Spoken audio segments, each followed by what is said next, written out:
خیال کرنا. پسندیدہ عمل صلہ رحمی ہے اور ایمان کے بعد ناپسندیدہ عمل قطع رحمی ہے.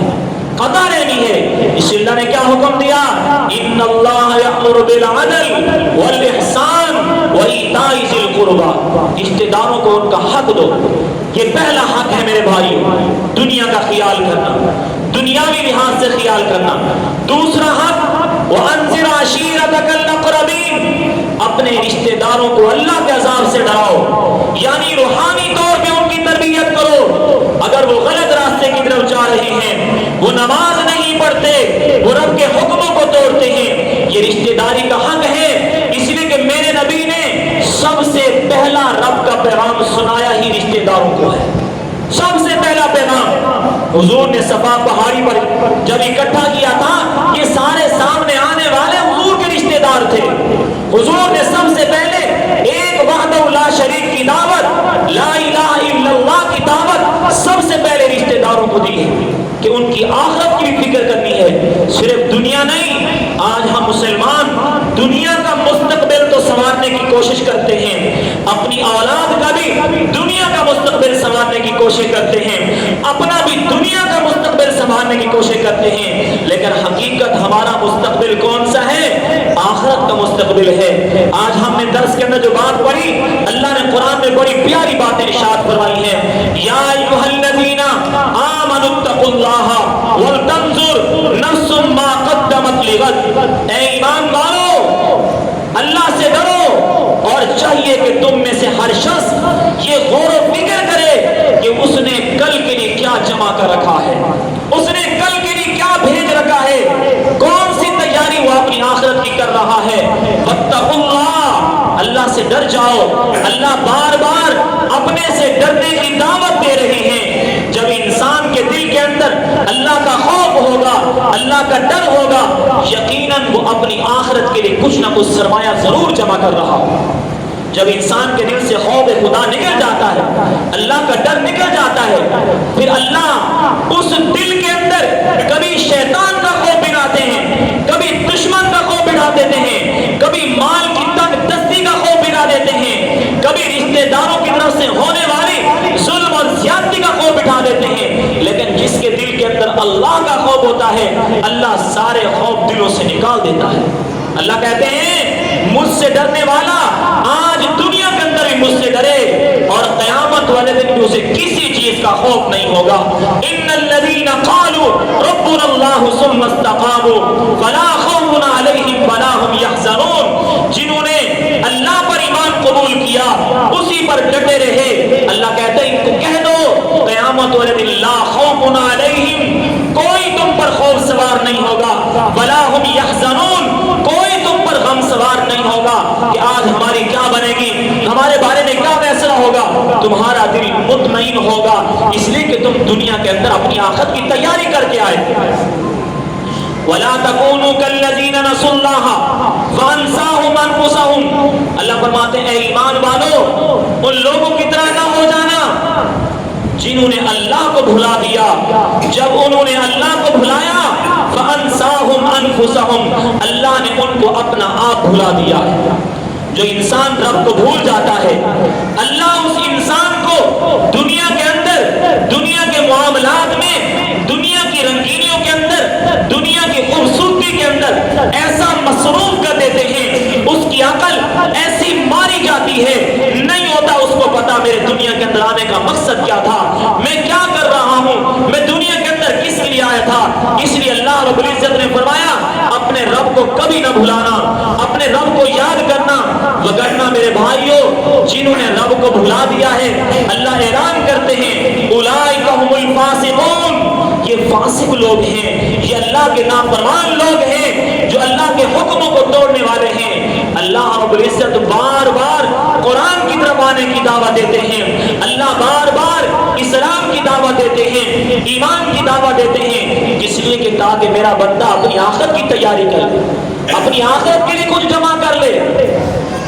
ہم دنیا کے اندر دیکھتے ہیں ایک انسان کسی سفر میں جاتا ہے، وہ اپنے سفر کی پوری تیاری کرتا ہے، اس لیے کہ اس کے دل و دماغ میں یہ بات ہوتی ہے میں جہاں جا رہا ہوں میرے پاس سامان سفر پورا ہوگا، مجھے کوئی تنگی نہیں ہوگی، کوئی پریشانی نہیں ہوگی۔ دنیا ہمارا اصل ٹھکانہ نہیں، دنیا ہمارا عارضی ٹھکانہ ہے۔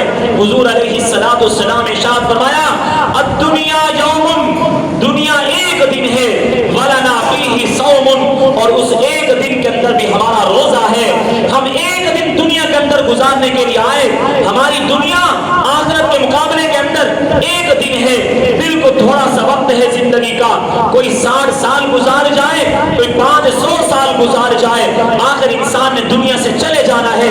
اصل زندگی وَإِنَّ الدَّارَ الْآخِرَةَ لَهِيَ الْحَيَوَانُ، تمہاری اصل زندگی تو آخرت کی زندگی ہے۔ تو فرمایا تم اس بات پر غور کرو کہ دنیا کے اندر تم کس مقصد کے لیے آئے تھے، بلکہ اللہ ہم سے سوال بھی کرتا ہے، استفہامیہ انداز میں اللہ ہم سے پوچھتا ہے أَفَحَسِبْتُمْ أَنَّمَا خَلَقْنَاكُمْ عَبَثًا وَأَنَّكُمْ إِلَيْنَا لَا تُرْجَعُونَ، کیا تم نے یہ سمجھ لیا ہے کہ تم دنیا کے اندر فضول بھیج دیے گئے، تمہارے آنے کا کوئی مقصد نہیں تھا۔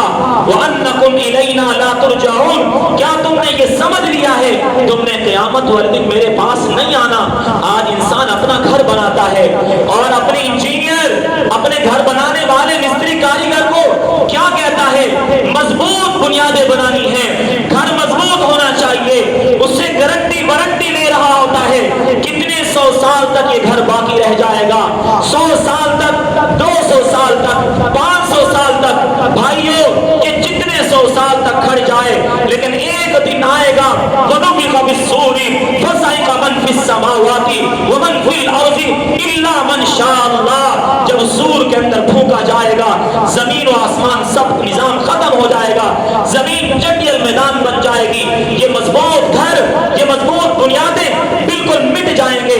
اللہ کہتے ہیں اے بندے تو اپنا گھر دنیا کا اس انداز سے بنا رہا ہوتا ہے، گارنٹی لے رہا ہوتا ہے 100 سال تک، 200 سال تک یہ گھر باقی رہے گا، مجھے یوں لگتا ہے تو یہ سمجھتا ہوگا میں نے ہمیشہ اس گھر میں رہنا ہے، کیا میرا اصل گھر یہی ہے؟ جبکہ حقیقت ایسی نہیں ہے۔ کیا تو یہ سمجھتا ہے تو دنیا میں جو کچھ کر رہا ہے تو نے مجھے اس کا حساب نہیں دینا؟ آج ہم نماز نہ پڑھ کے، آج ہم روزہ نہ رکھ کے، اللہ کے حکم کو توڑ کر ایک جملہ بول کے جان چھڑواتے ہیں، اللہ معاف کر دے گا، لیکن رب نے قرآن میں اندر بڑے اصول بیان فرمائے، اب من کان مومنا کمن کان فاسقا، ایک ایماندار، ایک ایمان والا، ایک فرما برداری کرنے والا، ایک نافرمان، کیا دونوں برابر ہو سکتے ہیں؟ اللہ کہتے ہیں لا یستوون، دونوں برابر نہیں ہو سکتے۔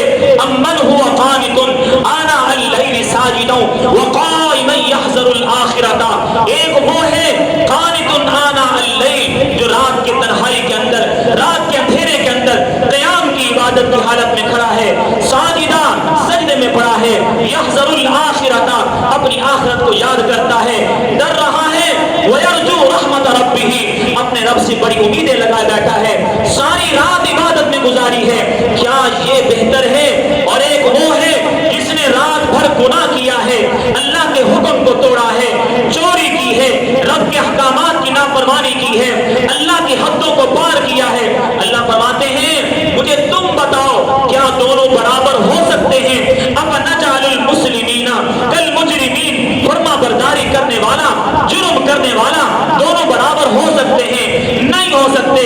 جس طرح قُلْ هَلْ يَسْتَوِي الْأَعْمَى وَالْبَصِيرُ، آنکھوں سے دیکھنے والا، بینائی والا، اندھا دونوں برابر نہیں ہو سکتے۔ رات کے وقت عبادت کرنے والا اور نافرمانی کرنے والا دونوں برابر نہیں ہو سکتے۔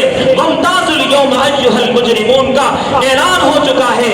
آج مجھ سمیت ہم سارے سوچیں کیا پتا کل کو ہمارا کس صف کے اندر نام آئے گا، جب اللہ اعلان کر دے مجرم علیحدہ ہو جائیں، پتہ نہیں میرا نام مجرموں کی صف میں ہوگا، پتہ نہیں میرا نام فرما برداروں کی صف کے اندر ہوگا۔ اس لیے رب کہتا ہے یا ایھا الذین آمنوا اتقوا اللہ، اے ایمان والو اللہ سے ڈرو، ولتنظر نفس ما قدمت لغد، غور کرو، سوچو، دیکھو تم کل کے لیے کیا جمع کر رہے ہو، تم غور کرو اگلے وقت کے لیے کیا جمع کر رہے ہو۔ آج دنیا کے اندر افراتفری مچی ہوئی ہے، لیکن میرے بھائیوں قیامت کا دن تو بڑا خوفناک ہے، بڑا ہولناک ہے۔ ان زلزلۃ الساعۃ شیء عظیم، بڑا عظیم جھٹکا لگے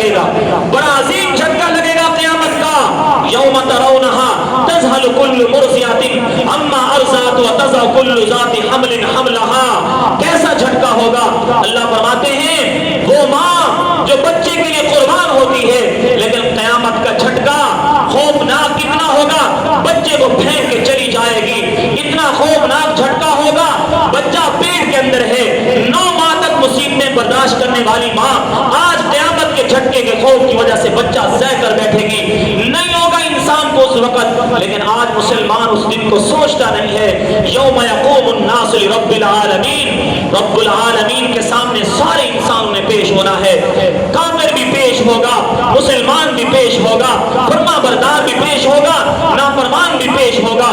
قرآن فیصلہ کرتا ہے وسیق الذین کفروا الی جہنم زمرا، کافر کے لیے حکم ہوگا قیامت والے دن پھینک دو جہنم کے اندر، ڈال دو جہنم کے اندر، بلائے گا اے ہمارے رب کوئی دن ہمیں واپس جانے کے لیے مل سکتا ہے؟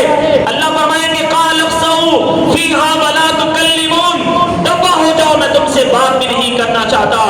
اور خوش نصیب لوگ وسیق الذین اتقوا ربهم الی الجنۃ زمرا، جنہوں نے تقوی اختیار کیا، جس کا رب نے حکم دیا تھا اللہ سے ڈرو، وہ دنیا میں ڈرتے رہے، وہ خوف کرتے رہے۔ اللہ فرمائیں گے اے فرشتوں میرے ان متقی لوگوں کو عزت کے ساتھ، پروٹوکول کے ساتھ، استقبال کے ساتھ جنت کے دروازے کی طرف لے جاؤ۔ جب یہ جنت کے دروازے کی طرف جائیں گے، جنت کے اندر بھی تحیتہم یوم یلقونہ سلام، سلام پیش کرنے والے فرشتے وہاں پر بھی موجود ہوں گے۔ میں عرض کر رہا ہوں آج ہمیں ایک دوسرے کی دنیا کی فکر تو ہوتی ہے، ایک دوسرے کے دنیا کے مستقبل کی فکر تو ہوتی ہے، لیکن ہمیں ایک دوسرے کی آخرت کی فکر نہیں ہوتی، آخرت کے مستقبل کی فکر نہیں ہوتی۔ ہم ایک دوسرے کو دنیا بنانے، دنیا کمانے کی دعوت تو دیتے ہیں، لیکن ایک دوسرے کو اپنی آخرت بنانے کی دعوت نہیں دیتے۔ بھائی نماز پڑھ لو، بھائی قرآن پڑھ لو، اور آج صورتحال ہم مسلمانوں کے اندر یہ ہے،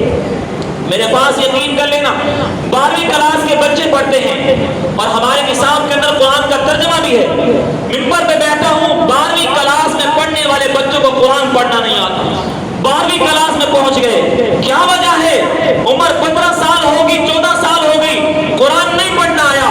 کون مجرم ہے؟ ماں باپ مجرم ہے، نہیں پڑھایا قرآن، صبح کی اذان نہیں ہوئی، ماں کو فکر ہے بیٹے کو جلدی اٹھاؤ سکول میں دیر ہو جائے گی، باپ کو فکر ہے میرے بیٹے کا ٹیوشن چھوٹ جائے گا، لیکن کبھی ہم نے فکر نہیں کی میرے بیٹے کی نماز چھوٹ جائے گی، میرا بیٹا قرآن نہیں پڑھا تو کل کو قیامت والے دن خدا کو کیا جواب دینا ہوگا۔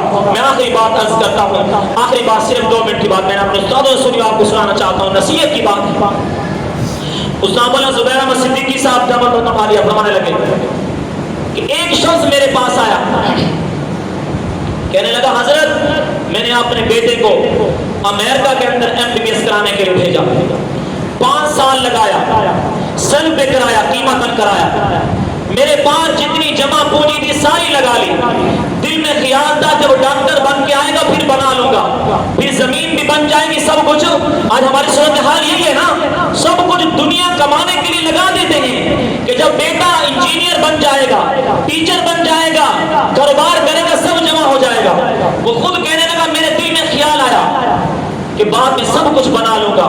5 سال کی ڈگری مکمل کرنے کے بعد جب بیٹا واپس آیا، ایئرپورٹ پہ اترا، سارے رشتے دار، باپ کہنے لگا ہم لینے کے لیے گئے ہوئے تھے، ہمارے لیے آج بڑا خوشی کا دن تھا، ہمارا بیٹا ڈاکٹر بن کے آ گیا۔ جیسے ایئرپورٹ سے اترا، اتفاق رب کی طرف سے کیا ہوا، سر میں درد شروع ہو گئی، سر میں درد شروع ہو گئی، لہذا کیا ہوا، سر کا درد، تکلیف بڑھ گئی، ہاسپٹل لے گئے، گھر تک بیٹا نہیں جا سکا، گھر تک نہیں جا سکا۔ اس بیٹے کے آخری الفاظ باپ کے لیے تھے، ابا جان بریف کیس کھولو، بہت ساری سندیں لے کر آیا ہوں، خدا یہ نہیں دیکھے گا مجھ سے، اللہ نہیں پوچھے گا MBBS کی ڈگری لے کر آیا ہے، اگر آپ مجھے قرآن پڑھاتے، قرآن کا عالم بناتے، اللہ کی قسم آج میرا دل مطمئن ہوتا، اللہ کے ہاں سرخرو ہونے کے لیے جا رہا ہے، سرخرو ہونے کے لیے۔ ہم سب کچھ دنیا کمانے کے لیے لگا دیتے ہیں، قرآن کی طرف ہماری توجہ نہیں ہوتی۔ میں یہاں پر اکثر والدین کو ایک پیغام بھجواتا ہوں، خدا کے لیے بچوں کو چھٹی نہ کرو، نہیں ہوتا احساس، سکول کا ٹائم آئے، قاری صاحب بچے کو 10 میں 15 منٹ پہلے چھٹی دے دے، کہیں سکول میں لیٹ نہ ہو جائے، کہیں سکول میں دیر نہ ہو جائے، لیکن قرآن پڑھنے کی باری آتی ہے، لہذا ہمارا فلاں مسئلہ تھا، فلاں مسئلہ تھا، ہم بازار کی طرف گئے تھے۔ مسلمانوں ذرا سوچو، کیا دنیا کی تعلیم حاصل کرنے کے لیے کبھی چھٹی کرتے ہیں ہم لوگ؟ نہیں کرتے، اس لیے کہ ہمارے سامنے اس دنیا کا نفع نظر آ رہا ہوتا ہے، لیکن قرآن پڑھو گے، اللہ کی قسم رب نے اس کے نفع کو بہت زیادہ چھپا کے رکھا ہے، لیکن اتنا نفع ہے جہاں تم تمہارا وہم و گمان بھی نہیں جا سکتا. وَلَكُمْ فِيهَا مَا تَشْتَهِي أَنفُسُكُمْ وَلَكُمْ فِيهَا مَا تَدَّعُونَ. رب قرآن کا نفع بتا رہا ہے. تم قیامت میں مجھ سے جو مانگو گے تمہیں عطا کروں گا, جو چاہو گے تمہاری چاہتے پوری کروں گا. یہ قرآن کا نفع ہے, یہ نماز کا نفع ہے, یہ دین کا نفع ہے. خدا کے لیے اپنی نسلوں کا خیال کرو. اللہ ہم سب کو عمل کرنے اور